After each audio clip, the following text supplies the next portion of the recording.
Bueno, luego de haber aprendido un poco sobre el metabolismo del hierro y saber cuáles son las necesidades diarias de hierro, es importante empezar a ver un poco de la epidemiología de lo que es la deficiencia de hierro, aunque es bastante difícil de estimar, porque el paciente no va cuando no tiene síntomas, y cuando hablamos de deficiencia de hierro, usualmente no suele dar síntomas hasta que ya se acompaña de anemia, ¿no? Entonces, la verdadera incidencia pues permanece desconocida, no sabemos. Yo quise en la consulta tengo identificado 2 pacientes con deficiencia de hierro. Les estoy dando hierro para tratar su deficiencia, pero no tienen anemia. Digo, no es fácil encontrar pacientes así, porque generalmente ya llegan con anemia y eso es lo que suele verse comúnmente.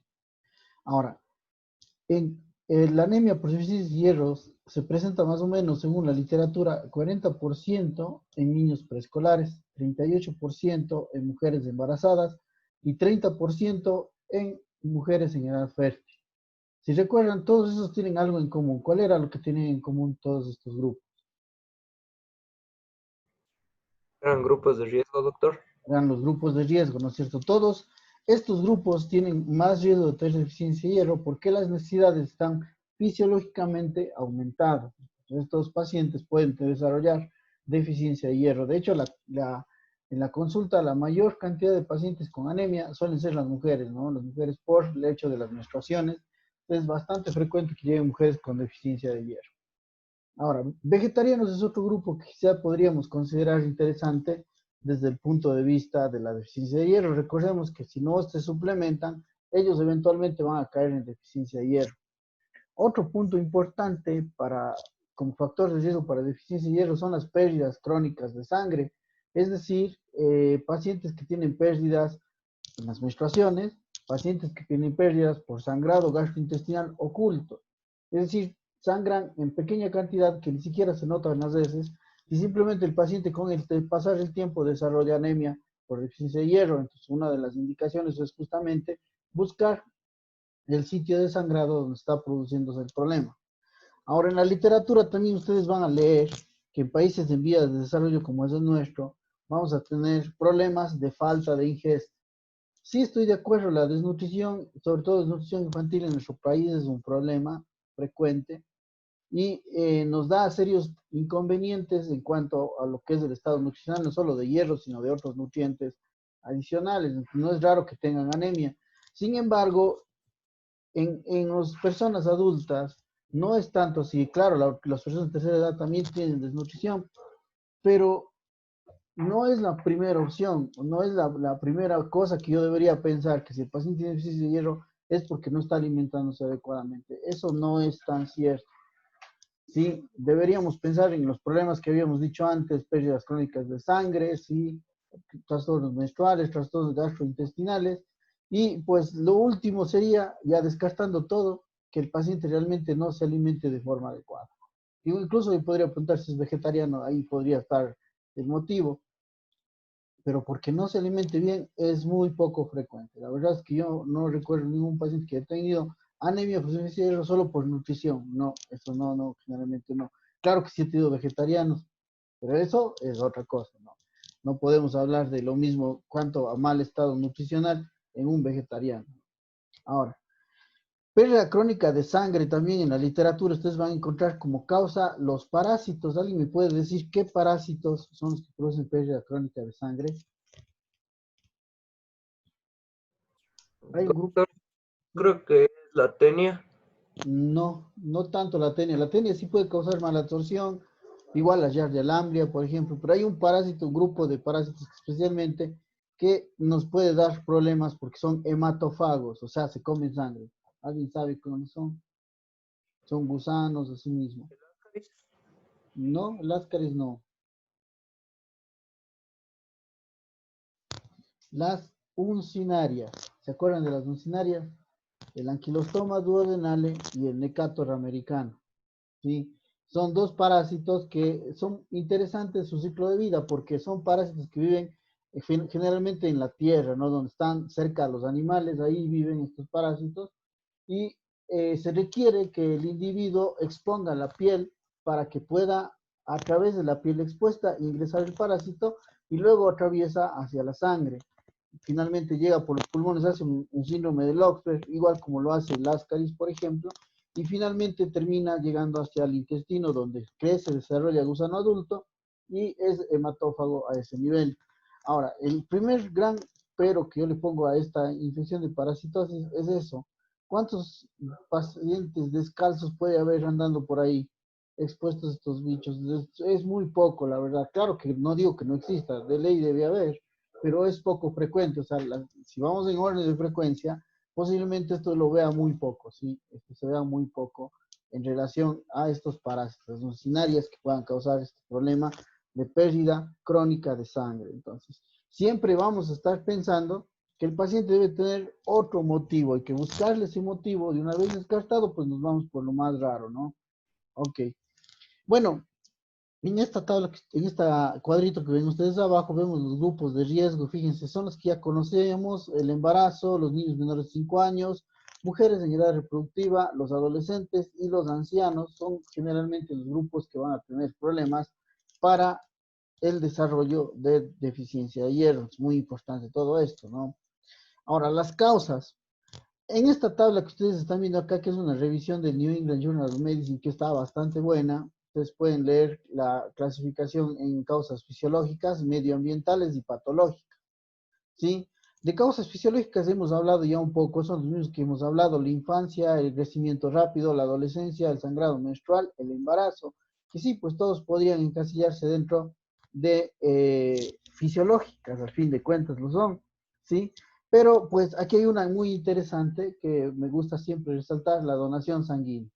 En nuestro país no creo que pase esto, no he visto y no creo que vea que en nuestro país se produzca anemia por deficiencia de hierro asociada a las transfusiones. Lo que sí se puede ver en Europa, ¿no? Y sobre todo en el Reino Unido, que son países que tienen una alta tasa de donación sanguínea voluntaria, son personas que van y donan sangre de manera frecuente. Entonces en ellos se ve, y por eso está esto en esta tabla, ¿no? Como la donación sanguínea como una causa fisiológica de deficiencia de hierro. Ahora, causas medioambientales, pues sí, nos toca hablar a nosotros de la deficiente ingesta, la pobreza, la malnutrición, ¿no es cierto?, que son problemas que son inherentes a nuestra población, a nuestro estatus económico en nuestro país. Pues sí, les repito, sí existe ese grupo, no puedo dejar de pensar en ellos, obviamente, pero les repito, tampoco es lo más frecuente. Digo, por ventaja, en nuestra ciudad, por ejemplo, no tenemos un estatus de esta manera como por pensar que porque no se alimenta tiene deficiencia de hierro, ¿no? Eso yo creo que es la última opción. Ahora, vegetarianos, veganos, ¿no es cierto?, que tienen una dieta pobre en hierro, pues ellos obviamente pueden tener este tipo de problemas, son importantes, ¿no? Eso ya es una, digamos, una preferencia del paciente. Si quiere ser vegetariano, pues lo es, ¿no es cierto? Y lo importante es que sepa cómo llevarlo, ¿no? Que sepa llevarlo bien, ¿sí? ¿Alguna pregunta?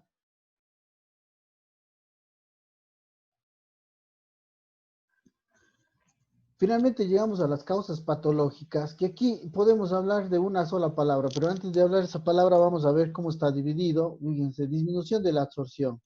Entonces son casos muy puntuales y vamos a ver qué tan frecuente puede ser, por ejemplo, pacientes con gastrectomía. No son muchos, son pocos pacientes que tienen gastrectomía, y obviamente recuerden ustedes que sus pacientes hacen eh, problemas porque la absorción es a nivel del duodeno, entonces por eso hacen problemas de la absorción del hierro, bypass duodenal, cirugía bariátrica. No son pues todos los pacientes. O sea, si vamos en orden de frecuencia, posiblemente son los menos, ¿no? Menos pacientes que tengan este tipo de antecedentes. Lo que sí es muy frecuente y muy común es este de acá, el Helicobacter pylori.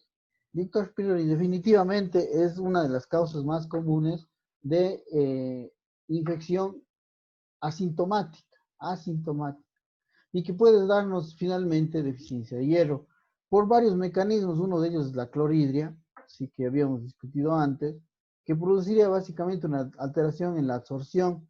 Pero el Helicobacter pylori también puede y necesita consumir hierro, entonces compite con nosotros por el hierro. Es otro mecanismo que tiene el Helicobacter pylori para hacerse con el hierro. Es muy importante considerarlo de esta manera también. Enfermedad celíaca, sprue tropical o sprue gastritis atrófica, enfermedad inflamatoria intestinal, todos estos pueden producir disminución de la absorción. Repito, es lo menos frecuente. Entonces, lo más común es esto, pérdidas crónicas de sangre. Aquí hablamos, la palabra clave es pérdidas, ¿no? Pérdidas crónicas de sangre. Por el tracto gastrointestinal, pues hablamos de todo lo que es dispepsia y sus asociados, ¿no es cierto? Esofagitis, gastritis erosiva, úlcera péptica, que son muy frecuentes en la población. Diverticulitis, que ya se ve más en personas de tercera edad, tumores benignos, cáncer intestinal, enfermedad inflamatoria intestinal, fíjense, se vuelve a repetir, no solo causa mala absorción, sino también pérdida crónica de sangre, angiodisplasias, que también puede verse en el colon en los pacientes, ¿sí? Infestación por parásitos, las hemorroides, ¿sí? Y de curso oscuro, dice que el sangrado que no se aclare dónde es la causa. Todos estos pacientes pueden tener anemia, ¿sí? Por deficiencia de hierro y son un grupo bastante frecuente. Fíjense, el sistema genitourinario incluye pérdidas ginecológicas, pérdidas menstruales, ¿no? Eso es muy importante de considerar y como les había dicho, lo más común es esto, mujeres con alteraciones del ciclo menstrual que terminan haciendo anemia y que requieren medicamentos para esto. Ya, igual menorragia, ¿sí? Hemólisis intravascular. ¿Cómo es esto de la hemólisis intravascular? Usualmente, o lo más común es que el glóbulo rojo viejo se destruya dentro del vaso, ¿no? En el vaso están los macrófagos y se engloban y se comen al glóbulo rojo viejo, pero también reciclan el hierro, ¿no? No hay pérdida, no hay pérdida. Eso se llama hemólisis extravascular cuando se produce en el vaso. Pero si el glóbulo rojo se llega a romper dentro de los capilares sanguíneos, ¿sí? Esa hemoglobina liberada pues va por toda la sangre, llega al riñón y en el riñón es filtrada por digamos, por el glomérulo. Al ser filtrada esa hemoglobina, pues se elimina con todo, ¿no? Con todo el hierro que tiene en su interior. Entonces, termina produciendo también deficiencia de hierro en estos pacientes, la hemoglobinuria, cuando se produce por una hemólisis intravascular. Muy bien.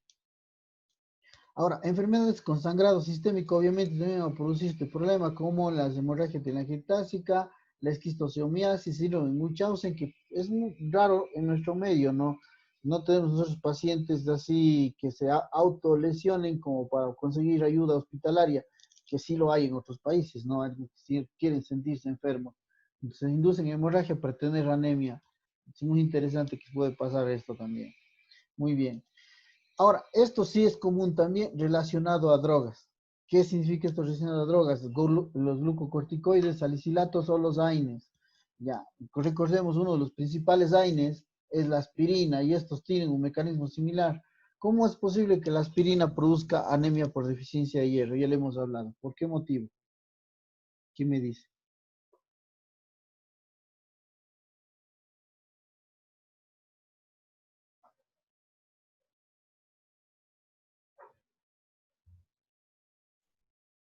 ¿Alguien me puede decir por qué? Tal vez por úlceras gástricas. Exactamente, la aspirina produce, ustedes recuerden, inhibición de la ciclooxigenasa, lo cual evita la formación de prostaglandinas, y al no haber prostaglandinas hay una disminución de la barrera mucosa.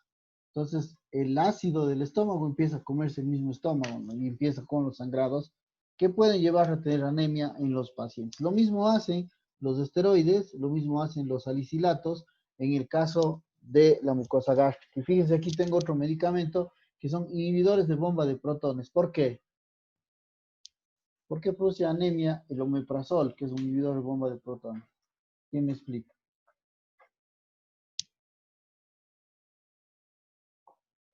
Por la hipocloridia. Exacto, por la hipocloridia, ¿no? Recuerden que siempre ya hemos hablado de esto varias veces, que si hay poco ácido clorhídrico, no se puede desdoblar el pepsinógeno en pepsina para que pueda romperse las ataduras del hierro con las proteínas. Muy bien. Causas genéticas. Existe una causa genética para deficiencia de hierro que es refractaria al tratamiento con hierro oral. Interesante, es una causa genética. Después la vamos a ver a este problema. Y el hierro restringido a la eritropoiesis, ¿qué significa? Cuando nosotros damos tratamiento con eritropoyetina, que es un estimulante de la eritropoiesis, ya hemos visto antes también esto. El aumento de la eritropoyetina genera también un aumento del consumo del hierro. Entonces, pacientes que usan eritropoyetina de forma continua, por ejemplo, pacientes con enfermedad renal crónica, esos pacientes pueden llegar a desarrollar deficiencia de hierro si no les damos hierro juntamente con la eritropoyetina. Entonces, miren, hemos abordado más o menos las causas de deficiencia de hierro, ¿no? Palabra clave para uno acordarse qué es lo que puede estar pasando es pérdida. Deficiencia de hierro definitivamente es una pérdida de sangre que tenemos que buscar dónde está ocurriendo. Muy bien. Doctor, Ahora, una pregunta. claro. Usted explicó que en este caso el vaso, el cementerio de las células sanguíneas, entonces es ahí donde se recicla el hierro, ¿verdad? Sí, ahí es, Y exactamente. en el caso de las personas que tienen una esplenectomía, Ah, ya. Obviamente los glóbulos rojos ahí se mueren en el hígado. Ahí también se recicla, ¿no? El lugar donde no se recicla es cuando ocurre dentro de los vasos sanguíneos, en el lecho vascular. gracias. Ya. Bueno, manifestaciones clínicas. Obviamente el paciente va a tener síndrome anémico, palidez, astenia, disnea, ¿no es cierto? Taquicardia, taquipnea, eso es lo que va a tener un paciente con anemia, obviamente. Pero aquí podemos sumarle algunas indicaciones interesantes de la deficiencia de hierro, como por ejemplo, que va a depender los síntomas mucho de algunos factores, como por ejemplo la edad. Más viejito posiblemente tenga más síntomas que un paciente más joven, eso es obvio, ¿no? Va a depender de las comorbilidades. Si el paciente tiene alguna insuficiencia cardíaca o tiene algún trastorno pulmonar, un EPOC, por ejemplo, y que tenga anemia, los síntomas se van a exacerbar mucho. ¿Sí? La anemia entonces puede empeorar o complicar las comorbilidades. Y el tiempo es importante, ¿no? Porque si pensamos que la deficiencia de hierro es por una pérdida crónica de sangre, ¿sí? Es lo más común. Entonces, eso significa que la anemia del paciente suele ser crónica. Si es crónica la anemia, pues casi no da síntomas. Entonces, la verdad es que muchos pacientes pueden estar asintomáticos al momento de la consulta. O sea, por estas situaciones, vemos el estudio, vemos que está con anemia y el paciente dice, no, no me molesta nada. Sí, pasa con mucha frecuencia, ¿no? Y eso se debe a que el paciente se adapta a las condiciones crónicas de su enfermedad. Claro, debilidad, fatiga suelen ser los síntomas que suelen manifestar los pacientes. Puede haber dificultad para concentrarse, eso también es muy importante en algunos pacientes. Retardo del desarrollo mental y psicomotor en niños, también es muy común por el uso del hierro. Y riesgo de parto prematuro también, pretérmino, ¿no? El riesgo de parto pretérmino en estos niños también es bastante frecuente que se observe. Y como les decía, el hierro puede desencadenar algunos problemas o puede complicar algunas comorbilidades como la insuficiencia cardíaca. ¿Sí? Entonces el paciente empieza a manifestar ya datos de insuficiencia cardíaca secundarios a la anemia, ¿no? La anemia es la que está provocando el deterioro. Predisposición a infecciones también se puede ver en estos pacientes y un síndrome de piernas inquietas es muy común. Ahora, si se fijan en la imagen de acá, tenemos una coiloniquia. Esta imagen está publicada en el New England Journal of Medicine del 2018. Se dirán qué tan impactante puede ser esta imagen para que la hayan publicado en la revista, una de las más importantes de la medicina a nivel mundial, porque la coiloniquia no es común, es poco frecuente, es muy poco frecuente. Entonces, en esta revisión que está hecho en el Lancet Dermatology en el año 2015, ustedes van a encontrar los signos y síntomas de la anemia divididos en grupos de acuerdo con la frecuencia. Miren, muy frecuente, frecuente y raro, ¿no? Fíjense que los que son muy frecuentes es la palidez, la fatiga, la disnea, y fíjense, el más frecuente de todos es el dolor de cabeza. ¿Sí? Muy asociado a la deficiencia de hierro, más que a la anemia como tal. Dolor de cabeza es muy importante entonces. Ahora, otros que son menos frecuentes, por ejemplo, alopecia, hasta el 30% de los pacientes, glositis atrófica en el 27%, síndrome de piernas inquietas en el 24%. Y hay otros datos que normalmente no los tenemos consignados, la piel seca, por ejemplo, el cabello quebradizo, seco y quebradizo, un soplo cardíaco hasta en el 10% de pacientes, taquicardia hasta en el 9% de pacientes, disfunción neurocognitiva, angina de pecho y el vértigo son también datos frecuentes. Y definitivamente lo raro es la inestabilidad hemodinámica, es muy raro que el paciente tenga eso. Que haga un síncope, también es raro, aunque se puede ver hasta el 3% de los pacientes que hagan síncope. Sí saben qué es un síncope, ¿verdad? Pérdida súbita de conocimiento a causa de la hipoxia cerebral. Ya, y con recuperación completa. Es lo importante, o sea, recuperó completamente el estado de conciencia, ¿sí? Ahora, síncope se ve solo en el 0.3% de casos. Coiloniquia, a ver, ni siquiera tiene porcentaje, que es lo que estamos viendo aquí, la coiloniquia, ¿no? En nuestro grupo de pacientes que tienen deficiencia de hierro.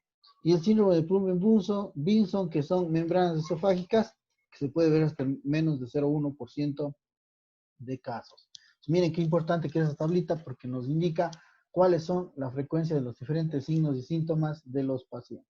Finalmente, ¿cómo hago el diagnóstico? Cuéntenme ustedes. ¿Qué necesito para hacer el diagnóstico? El perfil del hierro. Perfil de hierro, ¿no?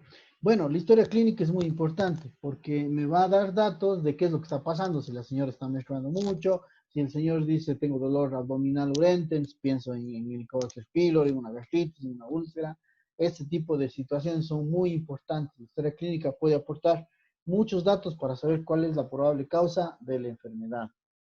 Ok, la biometría es muy importante, ¿no? Definitivamente nos va a mostrar la anemia, que suele ser, como ven ustedes ahí, microcítica, hipocrómica, regenerativa, con AD amplio.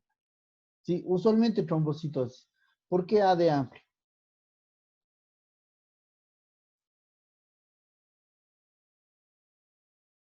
¿Por qué los pacientes pueden tener este ancho de distribución eritrocitaria ancho? Si vimos en clase. ¿Cómo se llama eso? Anisocitosis. Anisocitosis, sí, anisocitosis es muy importante, ya lo vimos en la clase anterior, que es con una condición con la que normalmente se acompaña la deficiencia de hierro. Y bueno, la trombocitosis también, no siempre, no siempre hay las plaquetas elevadas. Pueden haber como puede que no haya. Ya, siempre hay que identificar la causa, es decir, buscar por qué el paciente tiene anemia, o sea, hay que verle dónde está el sitio de pérdida, como si quieren ustedes. Obviamente medir el estatus del hierro con el perfil de hierro, ¿no es cierto? Ferritina, hierro sérico, capacidad de fijación, índice de saturación, es muy importante. Pero si tengo dudas de todo esto, todavía hay un examen más que puedo hacer, que es medir el receptor soluble de transferrina. ¿Alguien se acuerda del receptor de transferrina? ¿Qué es lo que hacía? Ya lo vimos en clase. ¿Qué me pueden decir?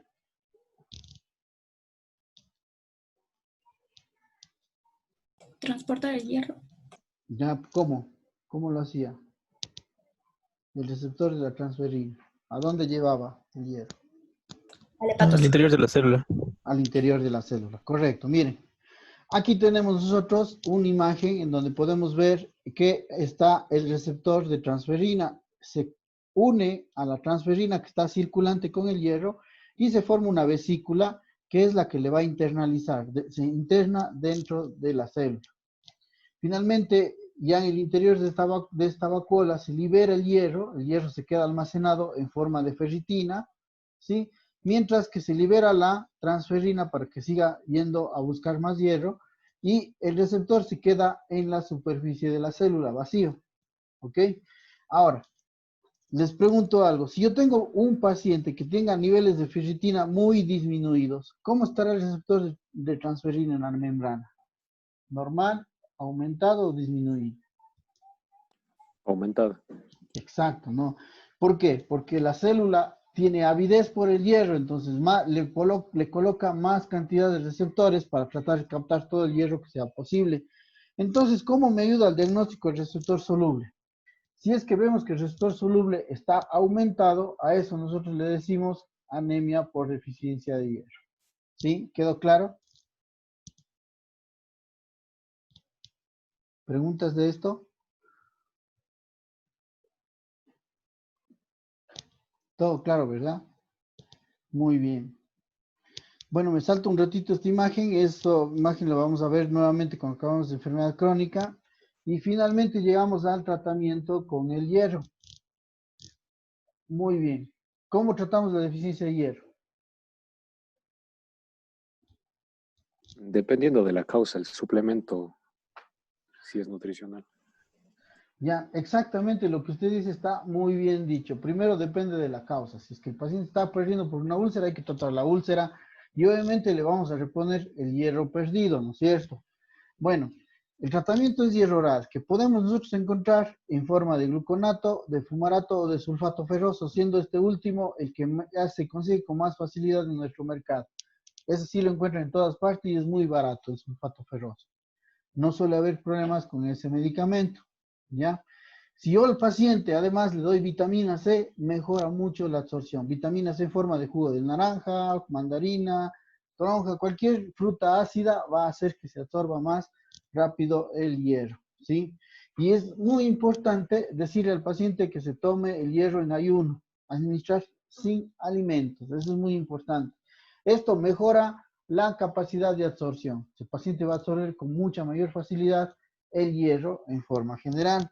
Ahora, recordar que de todas maneras existe un grupo de pacientes que se llaman no respondedores, o sea, no les responden al hierro oral y hay que estar vigentes de estos pacientes. Así que no es un paciente al que yo le doy hierro y le digo, de aquí nos vemos cuando tenga otra vez problemas. No, es un paciente que vamos a decir, sabe qué, tiene que tomar esto, pero va a regresar en cuánto tiempo para volverle a ver cómo está, ¿sí? Porque existe un grupo de pacientes que son no respondedores.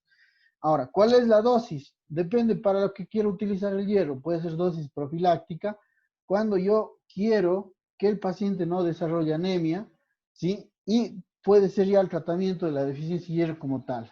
Entonces vamos a ver la profilaxis. ¿A quién le doy profilaxis? ¿Qué paciente? En nuestro país es obligatorio dar hierro. A las mujeres Embarazadas, doctor. A las embarazadas, ¿no es cierto? A ellas les damos profilaxis. Una tableta de 60 miligramos de hierro elemental es suficiente. Una sola tableta al día. Con eso las pacientes suelen estar bastante bien. En niños pequeños, ¿se acuerdan que habíamos visto, especialmente niños antes de, digamos, de los 6 meses, hay un cambio muy brusco en las necesidades de hierro? Entonces, prácticamente desde los 4 meses empezamos a darles hierro a esos niños, ¿sí? Les damos a razón de 2 miligramos por kilo, una sola dosis diaria, ¿sí? O en los niños que tienen más de 5 años, les damos 30 miligramos una vez por día. La idea es que se absorba de buena forma ese hierro. En caso de tratamiento para deficiencia de hierro, vamos a usar 65 miligramos de hierro elemental, ¿ok? Cada 8 horas, es una tableta cada 8 horas. No vamos a darle solamente una, sino cada 8 horas estas tabletas. La dosis para niños de 3 a 6 miligramos por kilogramo, igual dividido en 3 tomas. Y usualmente el tratamiento tarda más o menos 6 meses en que se controle la deficiencia de hierro. ¿Sí? Bueno, ahora, ¿qué es lo que espero yo del tratamiento? ¿Qué es lo que yo espero que el paciente, qué ocurra con el paciente? Yo a las 4 semanas, o sea, al mes de que empezamos el hierro, vamos nosotros a ver que ya ha subido los reticulocitos, fíjense que desde los 10 días ya suben los reticulocitos, y que la hemoglobina ha subido 2 gramos. Si el paciente consigue eso, subir 2 gramos de hemoglobina y subir los reticulocitos por arriba del 2%, estamos hablando de una respuesta adecuada al hierro, ¿sí? Eso es lo que nosotros queremos. Recuerden, hay grupo de pacientes que no responden. Es decir, yo el control al paciente le voy a llamar dentro de un mes. Le doy el hierro hoy y le digo, véngase dentro de un mes para ver cómo le ha ido. Si es que está funcionando o no funcionó el tratamiento que le estamos dando, ¿sí? Hay un inconveniente aquí que es muy importante que debemos mencionar, los efectos adversos. Miren, del 35 al 70% de pacientes tienen efectos adversos por el uso del hierro. Las quejas son frecuentes, dolor abdominal, náusea, vómito, constipación, suele ser un problema bastante frecuente. Sí, el sabor metálico, las heces negras pueden tener los pacientes asociados a la ingesta de hierro. Entonces, sí, muchos pacientes se van a quejar de eso y algunos incluso abandonan el tratamiento comprometiendo la respuesta al mismo. Por eso que hay que estar con el paciente de cerca para vigilar que tome y que pueda tomar adecuadamente su medicamento. ¿Sí? ¿Alguna pregunta de esto antes de pasar a la diapositiva? ¿Qué me dice? ¿Sí quedó claro el tratamiento con hierro oral? Sí, doctor. Ya, muy bien. Obviamente también tengo la opción de darle hierro vía parenteral, ¿sí? Esta opción es bastante buena porque el tratamiento suele ser efectivo y sobre todo si el paciente tiene enfermedades causadas por mala absorción, puede ser bastante beneficioso, ¿sí? Por vía oral puede que no funcione, pero dándole vía venosa, pues sí, me puede servir, ¿sí? Y nosotros para medicar el hierro utilizamos una fórmula que se llama fórmula de Ganzón, y fíjense que es igual al hierro en kilos multiplicado por la diferencia entre la hemoglobina ideal menos la real y por 0,24, y a eso tenemos que sumarle 500 miligramos de las reservas, ¿sí? Entonces, esto hacemos con los pacientes. Miren, ¿qué es lo que necesitamos? Del peso del paciente, los datos de la hemoglobina, ¿sí? Y más el 0,24, que es una constante. Ahora, ¿cuál es la hemoglobina ideal para hacer el cálculo? Pues usualmente 10, ¿no? Usualmente es el cálculo con 10 de hemoglobina. No, la intención no es llevarle hasta 12, pero sí hasta 10 de hemoglobina, ¿ok? Ahora, el problema del hierro venoso son las reacciones adversas. Nosotros tenemos que muchos de estos preparados pueden dar anafilaxia, pueden darnos también incluso un riesgo de infección. ¿Sí? Hay un solo estudio, no está publicado esto, que dice que el riesgo relativo de administrar hierro es de 1,33 para que el paciente tenga, en este caso, infecciones. ¿Sí?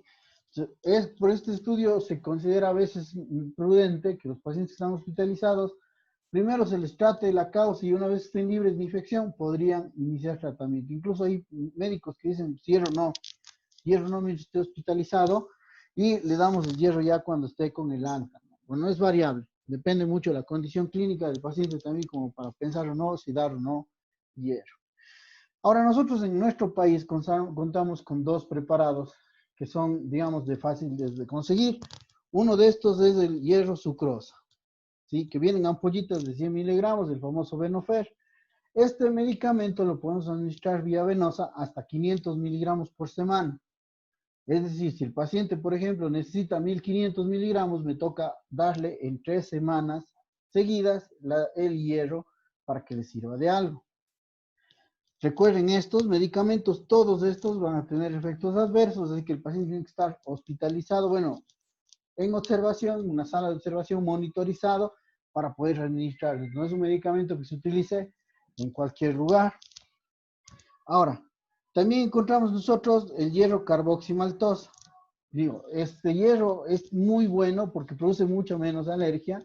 ¿Sí? Vienen ampollas de 500 miligramos y le puedo aplicar al paciente hasta 1 gramo. Es decir, en este paciente que poníamos el ejemplo que necesitaba 1500 miligramos, pues con 2 sesiones yo ya le puedo administrar la cantidad de hierro necesaria. Y como es un hierro que da muy poca probabilidad de alergia, se administra vía venosa, en 20 minutos el paciente ya está fuera.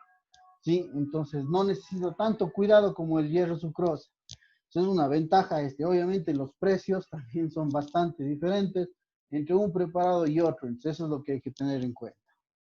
¿Sí? Ahora, ¿cuándo está indicado el tratamiento con hierro? Miren, cuando se falla a la terapia oral, es decir, le dimos vía oral y no funcionó, pues tenemos que darle hierro venoso. ¿Sí? Cuando el paciente tiene intolerancia al hierro, ¿sí? Es decir, le dimos el tratamiento, el paciente tuvo mucha malestar y no pudo seguir con el tratamiento. Ahí ya se considera esto. Miren, cuando es refractario al tratamiento, ¿qué significa? Que le dimos hierro y no funcionó, como por ejemplo en cirugías, gastrectomía, bypass duodenal o con el Helicobacter pylori. Ahí también es importante darle al paciente tratamiento con hierro vía venosa, ¿sí? Cuando necesitamos que se recupere rápidamente, como por ejemplo en el embarazo, ¿no es cierto? Tiene anemia en el embarazo, no podemos esperarnos a que el hierro oral empiece a funcionar. Entonces le damos normalmente hierro venoso para que la mamá recupere la hemoglobina más rápidamente, ¿sí? Cuando se requiere sustituir la transfusión sanguínea también está indicado, ¿no? Pero esto depende mucho del escenario por el cual se produce la anemia, ¿no? Eso es muy importante de considerar. Muy bien, ¿alguna pregunta hasta aquí del tratamiento?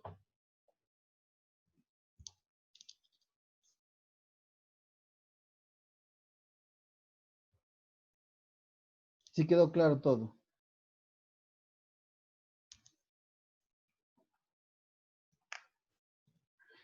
Bueno, supongo que sí. Entonces, lo que vamos a hacer ahorita es revisar un pequeño caso clínico para ilustrar lo que acabamos de ver en esta clase, ¿sí? Terminando el caso clínico, pues terminamos y acabaríamos la clase, no nos falta mucho.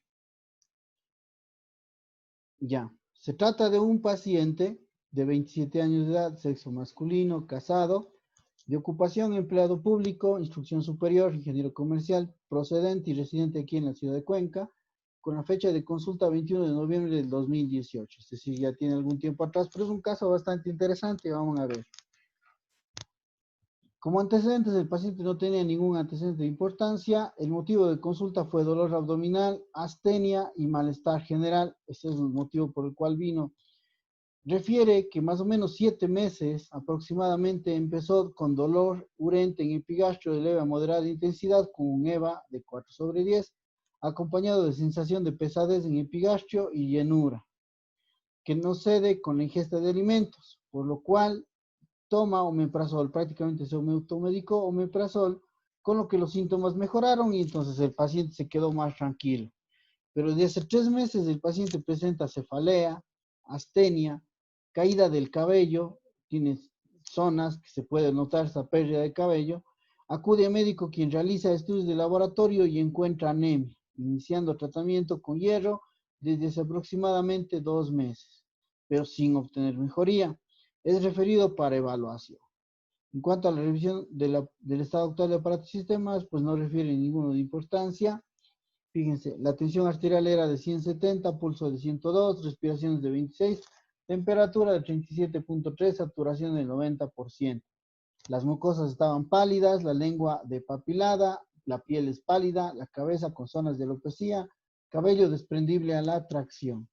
Los ojos, las conjuntivas son pálidas, el tórax normal, abdomen blando, no doloroso, los ruidos hidroaéreos están normales y el examen neurológico del paciente es normal. ¿Alguna pregunta en este caso de la historia clínica? ¿Qué me dicen? Sí, doctor, el paciente presentaba solo dolor, nada más. Pues no lo escuché muy bien. ¿El paciente presentaba un dolor quemante al comienzo o solo dolor? Claro, sí decía dolor urente, quemante, ¿no? Al Sí. inicio. Vale. También pesadez y llenura, ¿no? ¿Alguna otra pregunta? Entonces, vamos a ver los resultados de las biometrías que le habían hecho. Esta biometría es del 17 de septiembre, que es antes de haber iniciado tratamiento con hierro, fíjense. Vamos a analizarle un poquito. Tenía 6.300 leucos, 72% neutros y 23% eran linfocitos. ¿Qué opinan? ¿Está bien o está mal?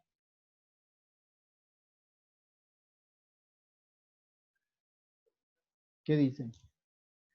Al ojo ya se puede ver. ¿También? También, ¿no es cierto? Si vemos el examen del 27 de noviembre, que es 2 meses después, dice 7.200 blancos con 65% de neutrófilos, 26% de linfocitos.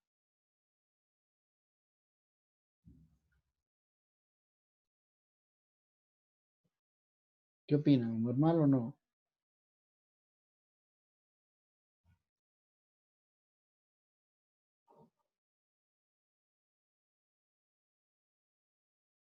O sea, doctor, la hemoglobina no mejora como Ajá. debería haber mejorado ya en ese tiempo. Sí, bueno, me refería a esto, ¿no? Los blancos estaban bien, no había problemas con los blancos. La hemoglobina, sí es cierto, ¿no? ¿Es una anemia de qué tipo? Moderado. Moderado. Es una anemia moderada, igual acá es moderada, es volumen corpuscular medio, ¿qué opinan?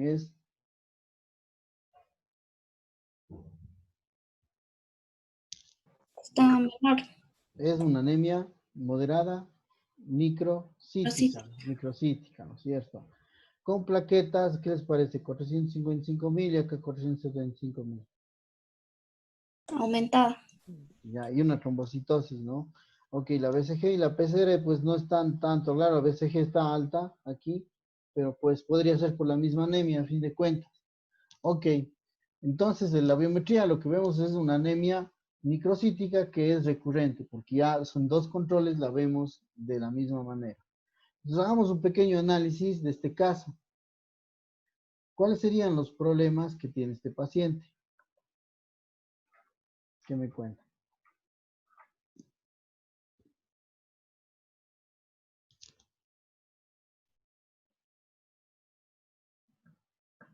La palidez, cefalea, Validez, la cefalea, alopecia, la alopecia. ¿Qué más? La astenia. Astenia, también estaba con una taquipnea, taquipnea, taquicardia también, ¿no? ¿Qué más?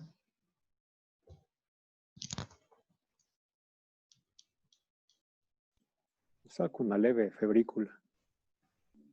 No me estaba con acuerdo. 37.2, doc, no estaba con fiebre. 37.3, no, bueno, no.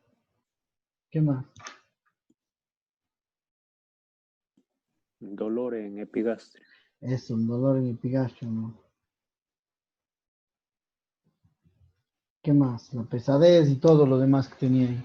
Bueno, ¿qué más hay? En el laboratorio que encontramos, Trombocitosis. anemia microcítica, A regenerativa, con trombocitosis. Ok, ¿qué síndrome tenemos aquí a todas luces?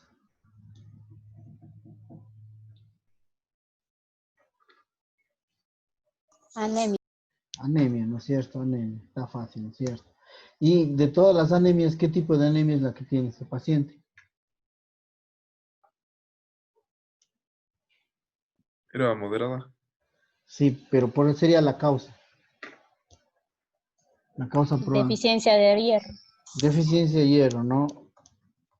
Ahora, hay una cuestión aquí. No mejoró con el hierro. ¿Sí? ¿Estamos seguros que es deficiencia? Tal vez es de una enfermedad crónica. Podría ser de enfermedad crónica, correcto. Podría tener más bien una enfermedad crónica. ¿Qué es lo que deberíamos hacer? El dolor en epigastrio, estudiar el dolor. Sí. A ver, cuénteme del dolor. ¿Qué síndrome me daría ese dolor en epigastrio? Asiurente, con pesadez, llenura, saciedad temprana. Helicobacter, tal vez. Gastritis.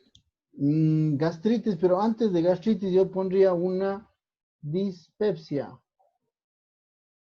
¿ya? O síndrome dispéptico, como quieran. Y de acuerdo, pues la causa probable es H. pylori, ¿sí? Y pues ahí también estaríamos hablando de gastritis, ¿no? Pues definitivamente eso sería lo que tendría el paciente. ¿Qué tenemos que hacer con este paciente ahora? Hagamos de cuenta que les acaba de llegar a usted. Y concluyen, dice, tiene una anemia que parece deficiencia de hierro, pero podría ser otra cosa, como dijo la compañera, enfermedad crónica. Y parece que también tiene una dispepsia, y esa dispepsia podría ser o bien una gastritis, o quizá también tiene Helicobacter pylori, puede tener las dos cosas. ¿Qué hacemos con el paciente? ¿Qué le pedimos? Doctor, ¿podríamos pedirle perfiles de hierro en sangre para ver? Correcto, ¿no es cierto? Le pedimos el perfil de hierro, porque pues para ver si realmente el paciente tiene deficiencia de hierro o tiene otra cosa. Parece muy bien. ¿Qué más podemos pedirle? Eso desde el punto de vista de la anemia. Desde la dispepsia, ¿Una endoscopía, Coproparasita. doctor? una endoscopía. Correcto, ¿no? Serían los exámenes que vamos a hacer. ¿Será de tan agresivo ya la endoscopía? Tal Chance vez de ser- anticuerpos, ¿Perdón? del- anticuerpos en sangre del Helicobacter. Anticuerpos, ok, test de anticuerpos. Sí, podría hacerse, ¿no? También se puede hacer. Bueno, ¿qué dice la guía? A eso vamos, ¿qué es lo que se debe hacer? Bueno, le hicimos los exámenes, veamos los resultados. Déjenme, le pongo otra vez esto. Y este es el perfil de hierro, ¿no? Ferritina, digo, hierro sérico de 15, capacidad de fijación 240, índice de saturación de 7 y la ferritina de 11. ¿Qué opina?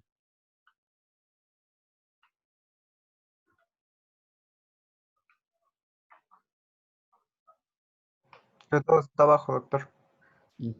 Eso significa que tiene el paciente. No sé si es una anemia por deficiencia de hierro. Es una anemia por deficiencia de hierro. No funciona el hierro. ¿Por qué?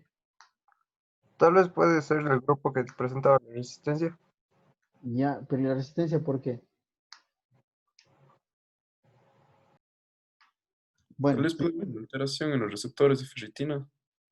por ahí ya están pensando ustedes por ahí. Bueno, ya vamos a ver justo eso después.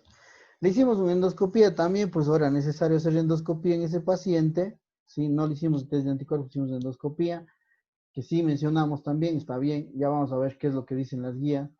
Entonces, la endoscopía alta nos mostró fondo y cuerpo de características normales y el antro estaba la mucosa atrófica. Había una gastritis atrófica por endoscopía. Entonces esperamos los resultados de la biopsia y la biopsia nos mostró atrofia de la mucosa, infiltrado polimorfonuclear en lámina propia y además se observaba el Helicobacter pylori. El diagnóstico endoscópico y de la biopsia fue gastritis atrófica e infección por Helicobacter pylori. Ya.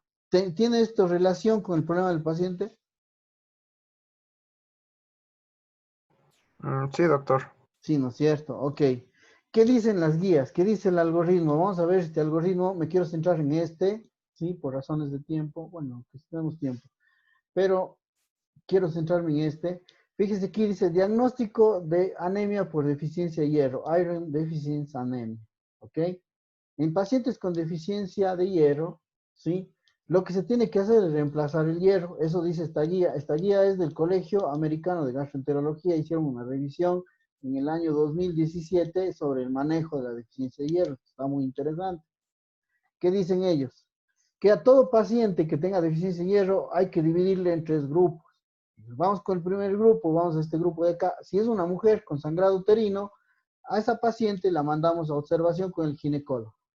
Que el ginecólogo nos dé viendo qué está pasando para poder controlar el sangrado y eventualmente controlar la anemia.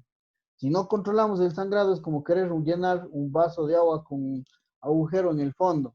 Nunca se va a llenar, ¿no? Entonces, lo mismo pasa si es que sigue sangrando. El ginecólogo nos ayuda un poco a ver esta parte en las mujeres que tienen sangrado uterino pesado, como dice aquí, ¿no? Ahora, los otros 2 grupos, vamos por este extremo de acá. Dice, si el paciente tiene más de 50 años, si tiene historia familiar de enfermedad gastrointestinal, si tiene síntomas gastrointestinales, o es un varón con hemoglobina menos de 13, o una mujer con hemoglobina menos de 10, ya pertenece a este grupo. Digo, lo curioso de este grupo, quiero que se fijen, lo curioso es esto. Dice, hombre con hemoglobina menos de 13. Pregunta, ¿cuándo decimos que un paciente varón tiene anemia? Según la OMS. Cuando tiene menos de 13. Ya, o sea, el hombre con que tenga anemia ya está hecho, está en este grupo, ¿sí? No importa, ¿sí? Está en este grupo, no importa la edad, ¿ok? ¿Cuántos años tenía el paciente del caso? ¿Se acuerdan? 27 años. 27 años, fíjense. Entonces, este paciente ya entra aquí, solo por tener anemia ya entra aquí. Por anemia, por deficiencia de hierro. Entra en este grupo. Bueno, a las mujeres les dan un trato especial porque fíjense que dice que aquí con hemoglobina menos de 10. ¿Cuándo decimos que una mujer tiene anemia, según la OMS? Menos de 12. Menos de 12. Significa que la paciente podría tener 11 de hemoglobina y ya no estaría en este grupo. Estarían aquellos que están con 10, incluso podría tener 10 y ya no está en este grupo. Con menos de 10 es que las mujeres entran en este grupo. ¿Y qué pasa con los que están en este grupo? Pues hay que hacer endoscopía. ¿Sí? O sea, nos saltamos los exámenes. Hacemos endoscopía. ¿Ok? Ahora, los pacientes que no entran a este grupo, o sea, todos los que tengan menos de 50, que no tengan historia familiar de enfermedad gastrointestinal, que no tengan síntomas gastrointestinales, que no sea hombre, ojo, si es hombre con deficiencia de hierro ya está en este grupo, que no sea hombre, entonces seríamos mujeres con hemoglobina más de 10, sí, obviamente con anemia, entonces en ellos le hacemos test no invasivo, sí, le hacemos test no invasivo. ¿Qué es esto del test no invasivo? Le pedimos sangre oculta en heces, ¿ok? Y le pedimos también el test de Helicobacter pylori. Ahora, hay 3 tests que nosotros podemos utilizar. El test de ureasa, el antígeno fecal, que se hace en las heces, y lo que nos decía la compañera, la serología para Helicobacter pylori, es decir, anticuerpos contra Helicobacter pylori. ¿Cuál de los 3 será mejor? Los anticuerpos en sangre. Ya, ¿qué La dicen los demás? ureasa, tal vez. ¿Cuál creen que sea mejor? ¿Cuál vamos? Ya vamos uno a favor del test de anticuerpos, uno a favor de ureasa. ¿Cuál creen que sea mejor?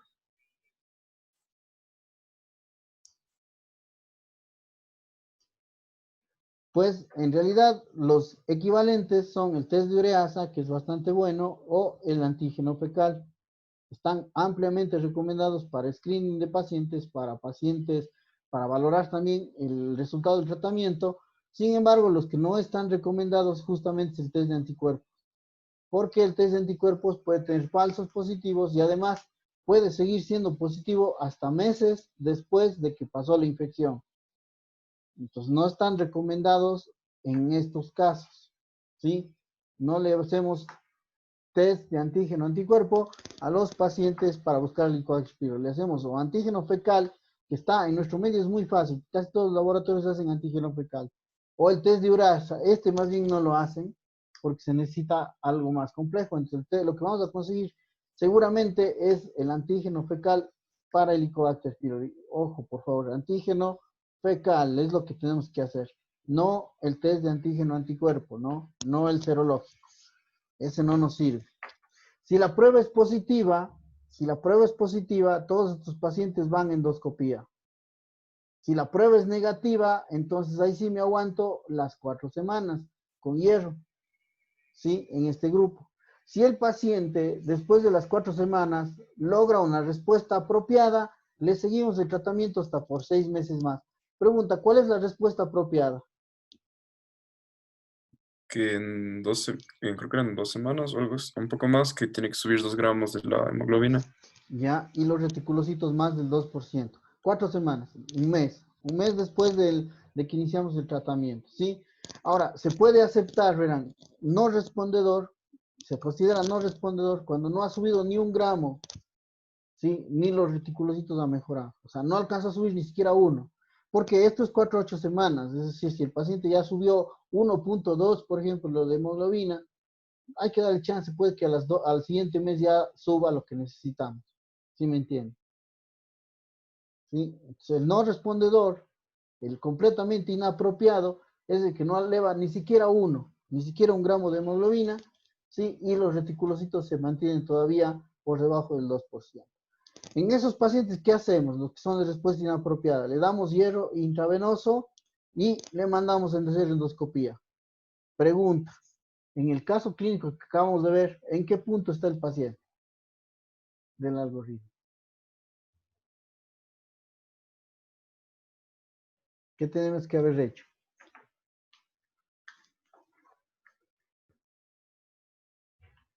¿Sí me entendieron la pregunta?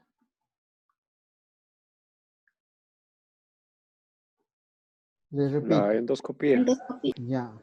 El paciente está en este grupo, necesita endoscopía. Y bueno, ya le dieron tratamiento con hierro y sin respuesta. ¿Qué tenemos que hacer entonces? Hierro intravenoso. Hierro intravenoso y endoscopía. ¿Sí? ¿Quedó claro qué es lo que se tiene que hacer?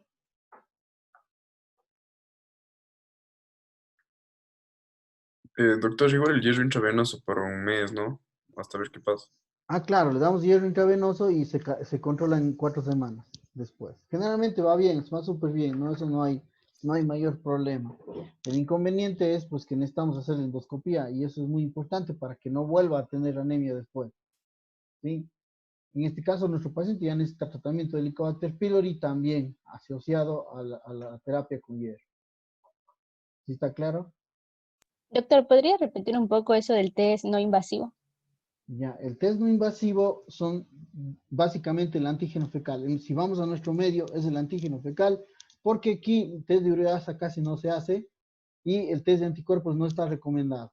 Entonces, solo el antígeno fecal, ¿sí? Y la sangre oculta en heces. Si el test es positivo, endoscopía.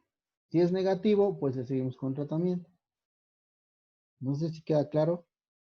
Ya, doctor. Muy bien.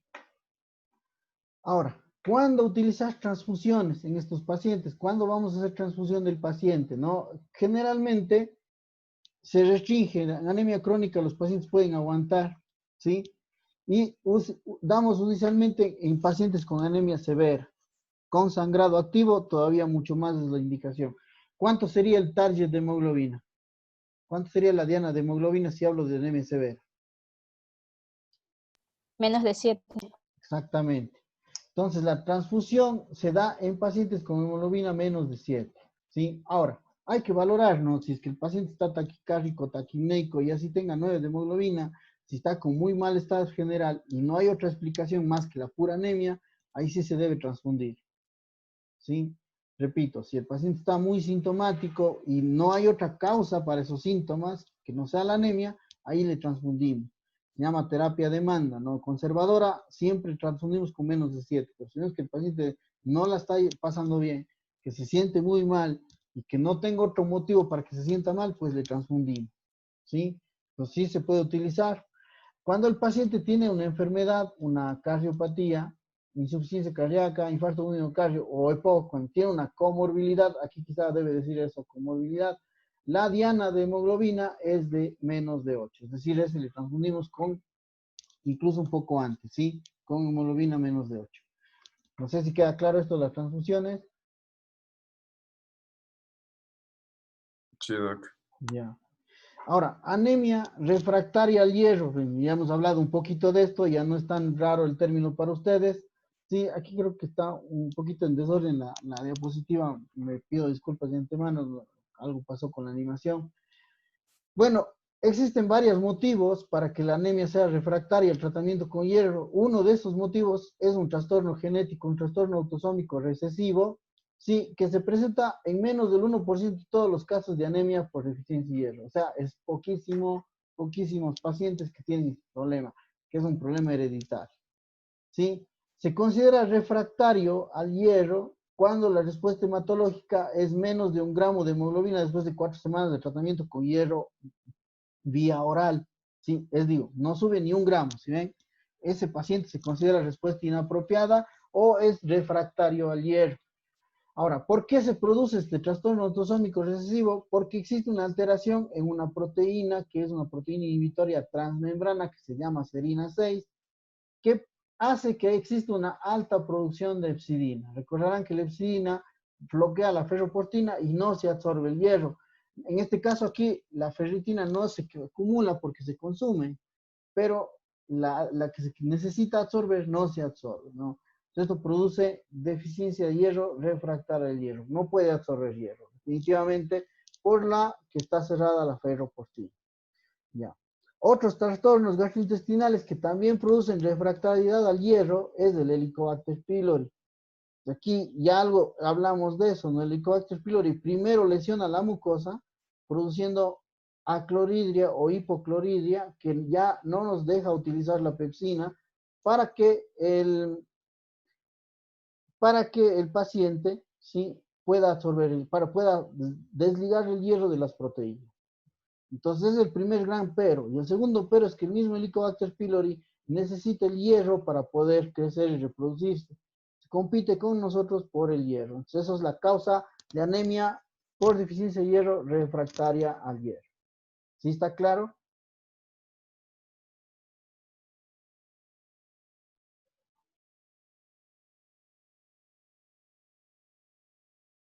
¿Preguntas?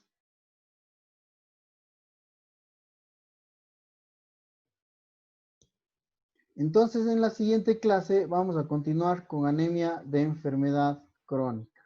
Si no hay preguntas, nos quedamos hasta ahí. Doctor, sí, una pregunta. Entonces, en el caso de que iba a haber una anemia por la Helicobacter pylori, el posterior uso del omeprazol, iba a